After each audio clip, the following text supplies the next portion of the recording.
Hey everyone, Evan Kirstel today with John Hagel. Really excited about this interview, John. You are so many things: a speaker, a futurist, author, founder. What else can I call you here? You've done a lot, let's say, to say the least. How are you? Well, pretty good, all things considered, for sure. All things considered is always a good caveat. Where are you? Where am I calling this afternoon? Just outside of San Francisco, so California. Beautiful. Well, it's been all the rage to beat up on San Francisco, but I love the town. And I hope things get back to the new normal soon. I'm not sure how to introduce you, John, because you've done so much. Your career, your body of work, you're pretty prolific. I think I lost track of number of books, 7 or 8 books. So maybe introduce yourself to the folks watching or rewatching, if you would. Wow. How many hours do we have? I don't know. I've been in Silicon Valley a long time. I have done many different things, founder of two tech startups, senior executive at Atari, partner Atari. Oh, we're going to need a deep dive into that one. I don't know if we have time. yeah, a partner at McKinsey and Company, partner at Deloitte, and on the side, I've written 8 books, so it's been a passion of mine for sure. Prolific, prolific. And this is all pre Chat GPT when people used to actually write. So very, very exciting. Well, is this the most interesting time in your lifetime, or you've seen a few cycles here? How would you characterize our current moment versus what you've seen and lived through over the decades? I think we're going through a period we've been going through for decades now, a period of exponential change, and I don't see that changing. So I think we're going to see more change, more rapid change, and we need to find ways to not only adapt but embrace the change. Change has been a constant theme in your work. 7 books, 8 books. Maybe I'm counting wrong. Well, let's Eight. talk about the latest book, The Journey Beyond Fear. I must admit, I've only read the highlights in preparation for this chat. But what's the thesis of the book? I mean, the title, I think, says a lot. Yeah. But give us well, maybe talk about why this book was important to write. Well, the catalyst, I started writing it actually about 7 years ago, and I was traveling around the world as part of my work. And everywhere I went, the dominant emotion that I was encountering was fear at the highest levels, organizations, lowest levels, out in the community. And while I think it's a very understandable emotion, I think it's also a very limiting emotion. And so the focus of the book is, first of all, acknowledging the fear, because many of us don't even want to acknowledge that we have the fear, but then helping people to cultivate emotions that will help them to have more impact that's meaningful to them. So that's the focus of the book. Yeah, you talk about the psychology of change, and this AI wave that's hit the shore has generated a lot of fear of losing your job, of being displaced, of competition. What are some tactics that business leaders or even individuals like myself can take away from the book to kind of manage their psyche and their career? Well, I think one of the key themes in the book is, when we look into the future, do we see it primarily as a threat or as an opportunity? And there are both in the future. Hmm. But I think more and more of us are seeing the future as very threatening, and that feeds the fear and don't want to go there. Versus making the effort to see what are the opportunities in the future that, if we all came together, we could harness and achieve much more than we've ever thought possible. And so I think I apply that to any technology that we're Hmm. developing, as well as all kinds of developments in the world. So think about it in terms of what are the opportunities, and focus on acting to address the opportunities versus just hiding from the threat. Yeah, nothing worse than paralysis when emotion and action are the way to get through fear. I find. Talk about your career a bit. Maybe you have some career advice for those youngsters out there. I never thought I'd call people younger than me youngsters, But you've been with companies like Deloitte. You've talked about change and disruption at McKinsey, many other companies. What advice would you give, young people these days, and whatever generation you want to call them, as they navigate this new world of work and all the uncertainty that they're facing? Well, my general advice, I have two stepdaughters, and the only advice I gave them as children was search for your passion and don't stop until you find that passion, and then pursue it and find a way to make a living from it. And part of the reason I think that's becoming more and more important in this world is if you have a passion, something that really excites you about the work you're doing, it cultivates curiosity, imagination, creativity, connection with others, learning, and that all of that, I call them capabilities rather than skills, because they're valuable in any context that you can imagine.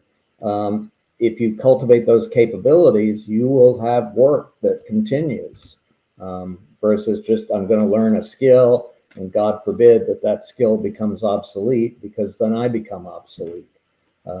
So, yeah. Yeah, when we started our careers, there were lots of different paths. Many of those involved big companies, whether, companies like Deloitte and McKinsey, still great firms, but other kind of blue chip names, Fortune 5,000 companies. Those companies haven't always been the best places to work, I find, over the last decade. One of the reasons I work for myself after big stints at places like Oracle is there's some lack of personal satisfaction, I find, at some bigger companies. So what's your advice? Is the startup route maybe not for everyone, but is it small companies? Do you advise folks to go out and strike out on their own with side hustles, or take control of their destiny, or navigate the political, waters of big corporate America? You just need to find an environment that's going to not only support but encourage your passion. And that may be in a larger company. There may Mhm. be a leader who's really shares that passion and wants to encourage it. Or it may be doing a startup or some independent thing on the side where you're just a free agent.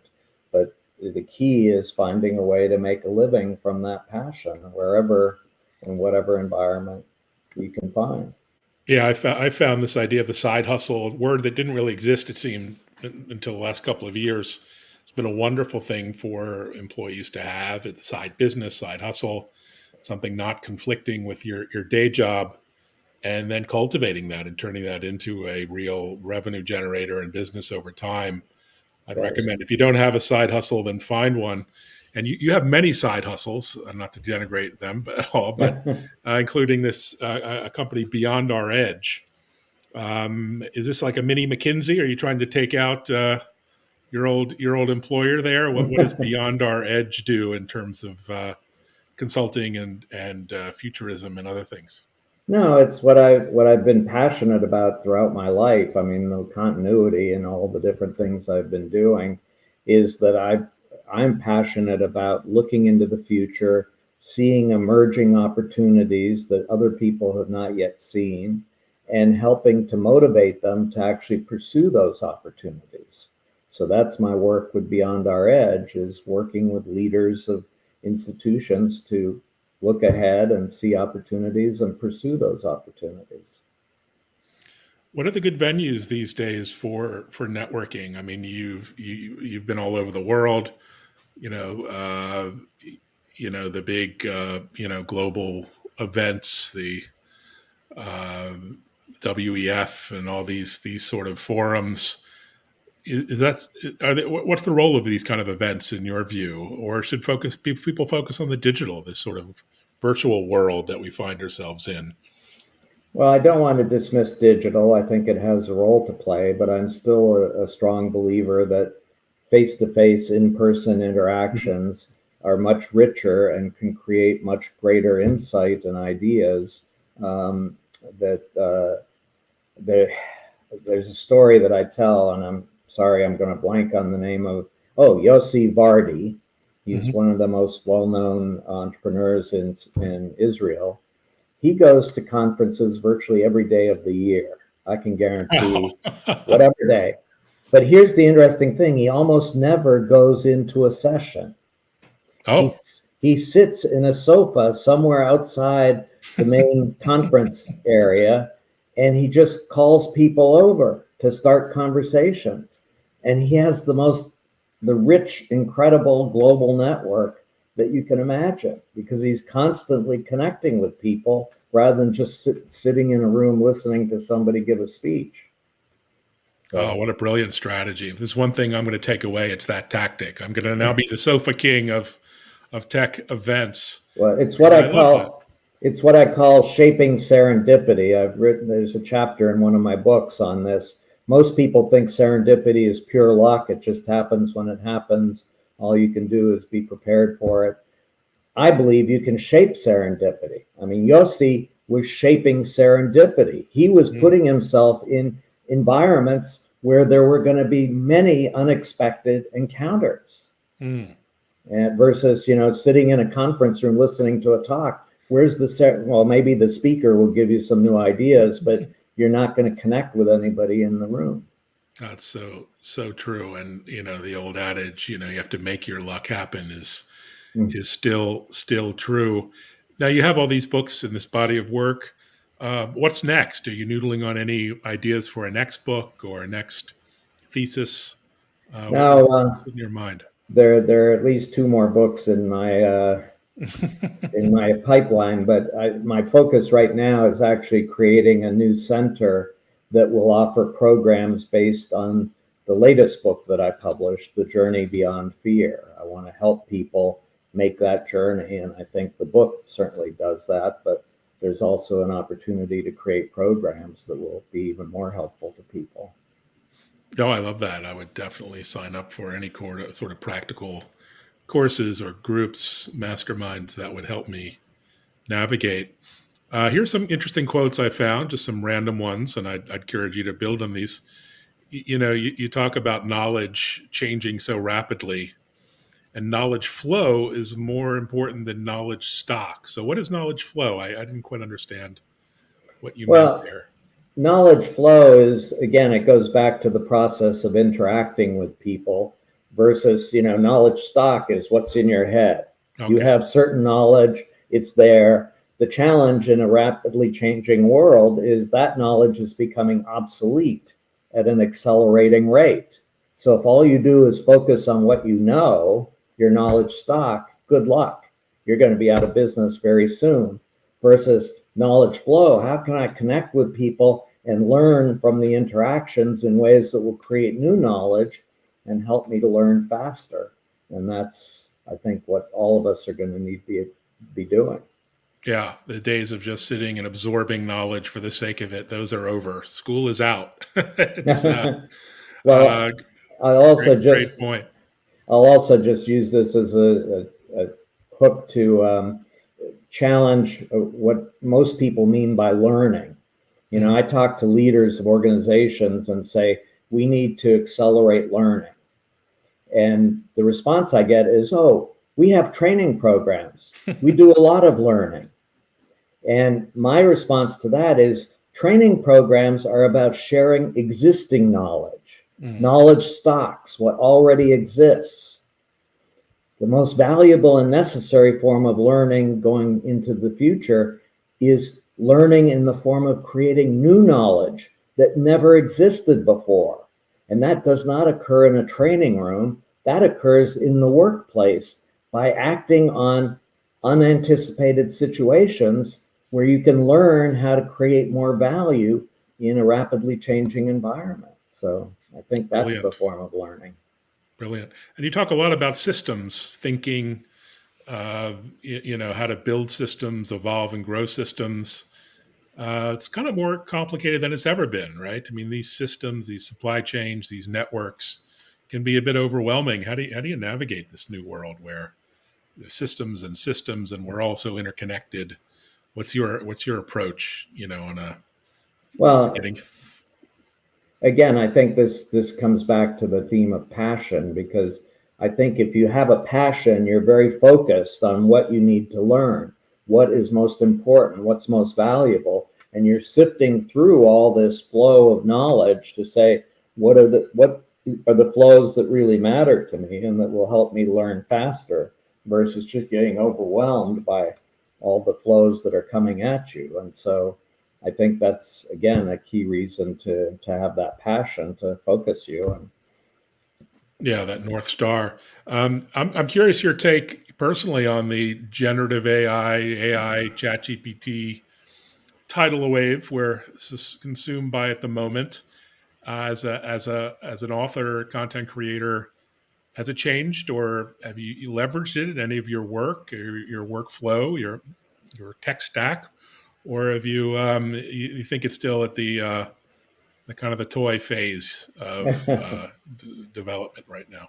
well, it's still early days. I mean, again, I think all of our technology, digital technology, is exponential, and what we're seeing today is just a tiny fraction of what we're going to see a year from now or 2 years from now. So um, stand by and wait and see. I think that you know I'm going to generalize, but I believe that the AI that we have is really helping us to synthesize existing information. So it's a great vehicle for reaching Mhm. out and identifying sources of information, connecting them, synthesizing them, which is fine. But again, that's existing knowledge. When and where are we going to focus on creating entirely new knowledge that never Mm. existed before? And I believe that AI actually, uh, I tend to be a bit of a provocateur on this, which is I've given talks where technology can restore our humanity rather than eliminating jobs. I think the issue is most of the work that we do today are tightly specified, highly standardized tasks. Mm. And the key is to just do it as efficiently as possible, faster and cheaper. And if that's what work is, guess what? Technology can do that so much better than we humans can. They don't get distracted, they don't make mistakes. That's the work they should be doing, not us as humans. But rather than just eliminating the humans, it's take the opportunity to redefine work rather than tightly specified tasks. What if we redefined work as addressing unseen problems and opportunities to create more value and freed up people from all those routine tasks so they could be creative in seeing these new opportunities and addressing them and creating more value? What could we accomplish? It would restore our humanity. That's what we as human beings are uniquely equipped to do. Let's go for it. Wonderful thought, very inspirational. I do have a question as an author. ChatGPT likely ingested all of your books in some format. And so when people, ask it about fear and the future of work and other topics, it sort of will regurgitate in some fashion your words or sentences or paragraphs. Does that annoy you, anger you, or are you concerned about that? Those ideas, that intellectual property you've created, or is that just the new world in which we live and c'est la vie for the authors like yourself? Yeah, I don't know. I mean, it's first of all, I would say that for most authors, that's not where you make your money. Good luck if you think you're going to make money from writing books, Okay. unless you're a best-selling novelist or whatever. Right. Good luck. But and just synthesizing and regurgitating what I've already written, fine. What? Why not? Right. I'm focused on coming up with new ideas, ideas that have not yet been articulated or developed, and helping to frame them in ways that become more inspiring to people. So to me, that's not what ChatGPT does. And by the way, I think I've looked at ChatGPT in the context of my work, and so far it does a terrible job of synthesizing my Oh, work. really? Oh, God. Yeah. Probably hallucinating to a huge degree, No. off the rails. So we're entering the summer months here. Anything you're looking forward to? Any events, travel, personally or professionally or otherwise? Well, I'm doing lots of travel. I leave shortly for Oslo, Norway, and then Oh, beautiful. I go to Philadelphia, and it's just I'm driven to connect with people, and so I want to find opportunities to participate in conferences, give talks, and interact with people that will help me to learn in the process. So rather than just sitting at home all day. Well, I was enjoy your Twitter feed. That's how I discovered your work. So I encourage folks to follow you on Twitter and LinkedIn. And thanks for sharing a few minutes of your time. No, I appreciate it. And I definitely would encourage people. I mean, I have a website, Mhm. johnhagel.com, that captures a lot of the work that I've done. So that's a good place to learn more about what I've done. And as you said, I'm very active on social media and welcome the opportunity to connect with more and more people. It just helps me to learn in the process. Fantastic. We'll take you up on that. Thanks so much, John. Thanks for joining. I appreciate it. Thanks Take everyone for care. watching. Bye bye.